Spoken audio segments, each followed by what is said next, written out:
no way I'll be fishing off the beach this morning.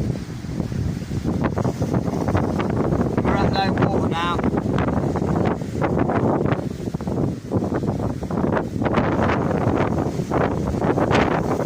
I am going to give this peg, this here, a try. I've never fished here, and I keep saying I'm going to.